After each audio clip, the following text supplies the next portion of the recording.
ഖർഗെയാണ് പിന്നെ India സഖ്യത്തിൻ്റെ convener. അദ്ദേഹം AICC പ്രസിഡൻ്റാണ്. രാജ്യസഭയിലും പിടിപ്പത് പണിയുണ്ട് ഖർഗെയ്ക്ക്. അദ്ദേഹത്തിൻ്റെ നേതൃത്വം AICCയിൽ മതി. ഇന്ത്യ സഖ്യകക്ഷികൾക്ക് അത് ഖർഗെയെ റീപ്ലേസ് ചെയ്യണം എന്ന് ശക്തമായ ആവശ്യമുണ്ട്. എല്ലാ കക്ഷികൾക്കും അതുണ്ട്, കോൺഗ്രസ്സിലൊഴികെ. കോൺഗ്രസ്സിന് ആ ഒരു പിന്നെ ഗാന്ധി നെഹ്റു ഫാമിലിയുമായിട്ട് ബന്ധപ്പെട്ടുള്ള ടൈപ്പിൻ്റെ ഭാഗമായിട്ടാണ് വിനീത വിധേയനായി ഖർഗെയെ കൊണ്ടുപോകുന്നത്. അദ്ദേഹം അങ്ങനെ നിൽക്കുന്നതും കൊണ്ടും കൂടി. ഇവിടെ ഞാൻ കരുതുന്നത് തരൂർ സ്വയം ഷോക്കേസ് ചെയ്യുകയാണ് ഇപ്പോൾ ചെയ്തിരിക്കുന്നത്. താൻ എന്താണ് ആഗ്രഹിക്കുന്നതെന്ന് തരൂർ സ്വയം ഷോക്കേസ് ചെയ്യുന്നു. ഇതിൻ്റെ പിന്നെ ഒരു അനുരണനങ്ങൾ ഇവിടെ എങ്ങും നിൽക്കില്ല. കേരളത്തിലൊന്നും അല്ല വേണു നിൽക്കാൻ പോകുന്നതെന്നാണ് ഞാൻ കാണുന്നത്.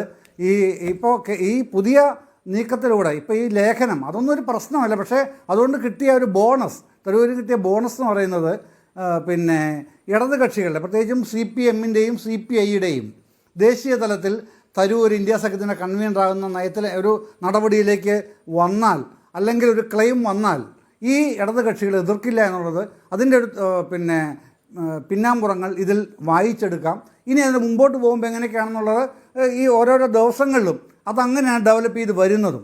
മറ്റ് കക്ഷികൾക്കൊന്നും ഞാൻ മനസ്സിലാക്കിയിടത്തോളം ഇന്ത്യ സഖ്യത്തിലെ മറ്റ് കക്ഷികൾ മമത ഒഴികെ, മമതയ്ക്ക് ചെറിയ നീരസം ഉണ്ടെന്നാണ് കേൾക്കുന്നത്, എങ്കിലും മമത ഒഴികെ ആർക്കും പ്രശ്നമില്ല. ശരത് പവാറിനൊക്കെ വലിയ താല്പര്യമാണെന്നും പറയുന്നുണ്ട്. അപ്പോൾ ഇദ്ദേഹം അങ്ങനെ വന്ന ഒരു പാൻ ഇന്ത്യൻ ഫേസാണ് തരൂർ എന്ന് പറയുന്നത്. അദ്ദേഹത്തിന് മനോഹരമായി മലയാളവും ഇംഗ്ലീഷും സംസാരിക്കുന്ന പോലെ അതിമനോഹരമായി ഹിന്ദിയും സംസാരിക്കും. എല്ലാ കക്ഷികളെയും കോർട്ടണയ്ക്ക് കൊണ്ടുപോകാനുള്ള അസാമാന്യമായ ഒരു വൈഭവമുണ്ടെന്ന് രാഷ്ട്രീയ നേതാക്കൾ, മറ്റ് പാർട്ടികളിലെ നേതാക്കൾ കരുതുന്നുണ്ട്. അങ്ങനെ വരുമ്പോഴേക്ക് ഖർഗെയെക്കാളിലും ഇന്ത്യ സഖ്യത്തിനെ ഒരു ചാലഞ്ചിങ് ഫോഴ്സായിട്ട് കൊണ്ടുവരാൻ കഴിയുന്നത് ഇന്നത്തെ രാഷ്ട്രീയ കാലാവസ്ഥയിൽ ഇന്ത്യയിൽ ശശി തരൂരിന് വളരെയധികം കഴിയും എന്ന് കരുതുന്ന രാഷ്ട്രീയ നേതാക്കൾ ഏറെ ഉണ്ട് വേണു. അത് ചെറിയ കാര്യമൊന്നുമല്ല. അത് ഇനി എത്രത്തോളം ഡെവലപ്പ് ചെയ്ത് വരുന്ന ദിവസങ്ങളിൽ എങ്ങനെയാണ് എന്നുള്ളത് പ്രധാനപ്പെട്ട കാര്യമാണ്. ഇത് വ്യക്തമായിട്ടും മനസ്സിലായിട്ടുണ്ട് രാഹുൽ ഗാന്ധിക്ക്. അത് അവിടെ തന്നെയാണ് കാര്യമുള്ളത്. തരൂർ എവിടെയും പോകാൻ പോകുന്നില്ല. തരൂർ മറ്റൊരു പാർട്ടിയിലും ചേരുകയേ ഇല്ല.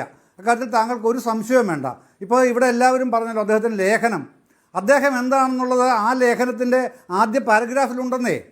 തരൂർ എന്താണെന്നുള്ളതാണ് ആദ്യത്തെ പാരഗ്രാഫ് പറയുന്നത്. ആ പാരഗ്രാഫിൽ ഉള്ളതിൻ്റെ അത്രയും തീക്ഷ്ണതയോടെ താഴേക്ക് വന്നിട്ടില്ല എന്ന് കരുതുന്നയാളാണ് ഞാൻ. അപ്പോൾ ഇന്ത്യയുടെ പ്രശ്നമെന്ന് പറയുന്നത് ഇന്ത്യയുടെ സ്വാശ്രയ നയമാണ് എന്ന അർത്ഥശങ്കയ്ക്കിടയില്ലാത്ത വിധം അവിടെ എഴുതി വച്ചിരിക്കുകയാണ് തരൂർ തൻ്റെ ലേഖനത്തിൻ്റെ ഫസ്റ്റ് പാരഗ്രാഫിൽ തന്നെ. സ്വാശ്രയമാണ് ഇന്ത്യയുടെ ഏറ്റവും വലിയ പ്രശ്നം. അതെങ്ങനെയാണ് മാറുന്നത് തരൂരിൻ്റെ കാഴ്ചപ്പാടിൽ? അത് 91-ലാണ് മാറുന്നത്. അതും അദ്ദേഹം അതേ പാരഗ്രാഫിൽ തന്നെ പറയുകയാണ്. അപ്പോൾ അത് അദ്ദേഹത്തിൻ്റെ ബേസിക് കൺസെപ്റ്റാണത്. അവിടെ നിന്നുകൊണ്ട് അങ്ങനെ നിൽക്കുന്നൊരു മനുഷ്യന് വേറെ കോൺഗ്രസ് വിട്ട് എവിടേക്കും പോകാൻ കഴിയില്ല. പുള്ളി BJPയുടെ നയങ്ങളോടൊന്നും പുള്ളിക്ക് ഒരു കാലത്ത് യോജിക്കാനേ പറ്റില്ല, യോജിക്കുകയുമില്ല. പുള്ളി കോൺഗ്രസിൻ്റെ അകത്ത് തന്നെ നിൽക്കുകയും ചെയ്യും. പക്ഷേ പ്രശ്നം ഇതാണ്, തരൂരിന് ആവശ്യമുണ്ട് ഇന്ത്യ സഖ്യത്തിൻ്റെ സഖ്യകക്ഷികൾക്ക് എന്ന് അദ്ദേഹം മനസ്സിലാക്കിയിരിക്കുന്നു. അതുകൊണ്ട് അദ്ദേഹം സ്വയം ഷോക്കേസ് ചെയ്യുകയാണ് സംഭവിക്കുന്നത്. ആ ഷോക്കേസ് ചെയ്യുന്നതിനെ കേരളത്തിലെ മാധ്യമങ്ങളും കേരളത്തിലെ രാഷ്ട്രീയ പാർട്ടികളും കുറച്ച് കാണുന്നതിന് നമുക്ക് എന്ത് ചെയ്യാൻ കഴിയും? അതാണ് ഞാൻ മനസ്സിലാക്കുന്നത്. അങ്ങനെയാണ് വേണു ഈ ഇഷ്യൂവിനെ മനസ്സിലാക്കുന്നത്. അല്ലാതുള്ള മനസ്സിലാക്കൽ എന്ന് പറഞ്ഞാൽ തരൂരിനെ നമ്മൾ തെറ്റായി മനസ്സിലാക്കുന്നതിന് തുല്യമാണ്. തരൂർ അത്ര വൈഭവമുള്ള പ്രഗത്ഭനായ ഒരു രാഷ്ട്രീയക്കാരൻ തന്നെയാണ്. അദ്ദേഹത്തെ ശരിയായി വേണം നമ്മൾ അനലൈസ് ചെയ്യാൻ എന്നാണ് എൻ്റെ പക്ഷം.